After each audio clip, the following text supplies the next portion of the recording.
Bienvenue sur Anime Wama 123. Aujourd'hui, nous allons découvrir ensemble le chapitre 8 de Solo Leveling, Ragnarok. Le chapitre commence avec le combat entre les loups et le personnage possédé. Sio sait que pour devenir plus fort, il doit affronter les noms rouges. Il décide donc de s'occuper lui-même de cette menace. Beru observe son jeune maître et remarque qu'il ne fuit pas malgré les obstacles. Même dans son état encore faible, il reconnaît en lui l'héritage du monarque. L'épée de l'ennemi dévoile sa véritable nature. Beru explique qu'il faut lui arracher le bras pour l'empêcher de bouger. Les loups de Sio attaquent avec férocité. Ils se répartissent après avoir reçu du mana, ce qui leur permet d'optimiser leur assaut. Beru rappelle que les soldats des ombres vivent sous forme spirituelle. Tant qu'ils ont du mana, ils peuvent guérir de toutes leurs blessures. C'est la grande force des soldats des ombres. Sio réalise que cette capacité est puissante, mais il constate aussi que ces loups ont du mal à gérer l'ennemi. Beru souligne que son jeune maître manque encore de mana. Soudain, l'épée parle. Elle s'étonne qu'un insecte comme Sio puisse utiliser le pouvoir du monarque des ombres. Sio est surpris. Il ne s'attendait pas à ce que l'arme puisse parler. Beru s'indigne.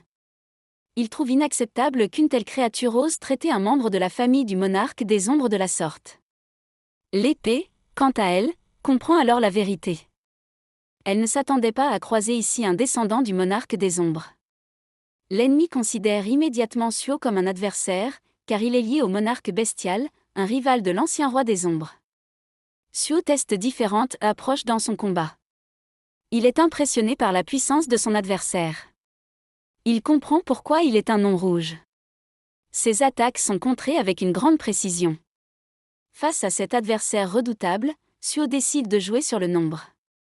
Beru observe son jeune maître et comprend que son aisance avec l'autorité du souverain est naturelle.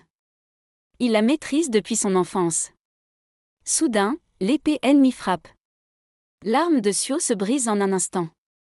L'épée du gobelin qu'il utilisait est détruite d'un seul coup. Sio comprend alors qu'attaquer de front ne fonctionnera pas. Il réalise que s'il est touché ne serait-ce qu'une seule fois, il mourra sur le champ. La moindre erreur pourrait lui coûter la victoire. L'épée adverse se moque de lui. Elle lui demande s'il compte fuir comme un lâche encore longtemps. Elle compare son attitude à celle du monarque des ombres, qui se cachait toujours derrière ses propres ombres. Sio trouve cette provocation ridicule. Mal parler de son père est une erreur stupide. Pourtant, même s'il est agacé, il n'est pas sûr de pouvoir riposter.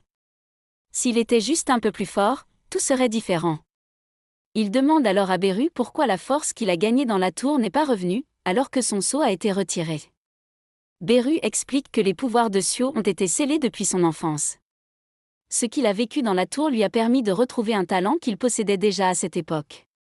Si Sio avait aujourd'hui toute la puissance qu'il avait pu entrevoir dans la tour, il pourrait aisément vaincre les Itarim. Mais cet endroit n'était ni un rêve ni une réalité. Ce n'était qu'un test destiné à lui faire comprendre son propre talent. Beru ajoute que même si la force physique qu'il a gagnée a disparu, l'expérience qu'il en a tirée reste précieuse.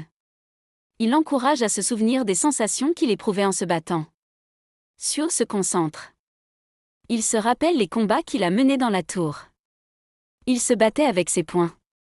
S'il avait encore les gantelets qu'il utilisait alors, ce combat serait différent. Une idée lui traverse l'esprit. Il repense aux paroles de Beru. Les soldats des ombres peuvent changer de forme et se régénérer tant qu'ils ont du mana. Si c'est vrai, alors lui aussi peut changer ses invocations comme il le souhaite. Sio invoque ses loups. L'épée adverse réagit immédiatement. Elle s'attend à ce qu'il utilise encore le même stratagème. Mais cette fois, Sio fait quelque chose d'inattendu. Il transforme ses loups en gantelets. L'épée attaque violemment, mais Sio résiste. Ces nouveaux gantelets absorbent l'impact. Beru observe la scène avec stupéfaction. L'ombre du loup au croc d'acier, niveau 1, a changé de forme. Gantelet, ce nom lui sied à merveille. Un message du système apparaît. L'extraction des ombres a gagné un niveau. Sio serre les poings.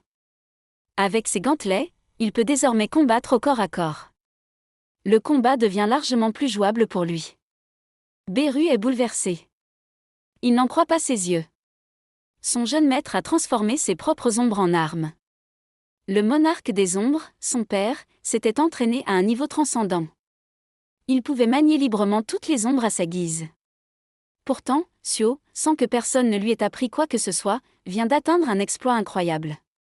Jusqu'à présent, toutes les capacités au combat qu'il a montrées, son aisance avec l'autorité du souverain, et sa compréhension instinctive de l'autorité des ombres, dépassent toutes les attentes. Beru est émerveillé. Oh, mon roi! Le jeune maître est un véritable prodige. Xiao, toujours en position de combat, sait qu'il n'a pas encore terminé. Ce n'est qu'un premier pas vers sa véritable puissance. Il doit maintenant apprendre à exploiter son pouvoir au maximum. Mais combien de temps lui faudra-t-il avant d'atteindre le niveau de son père? La suite sur Anime Wama 1, 2, 3.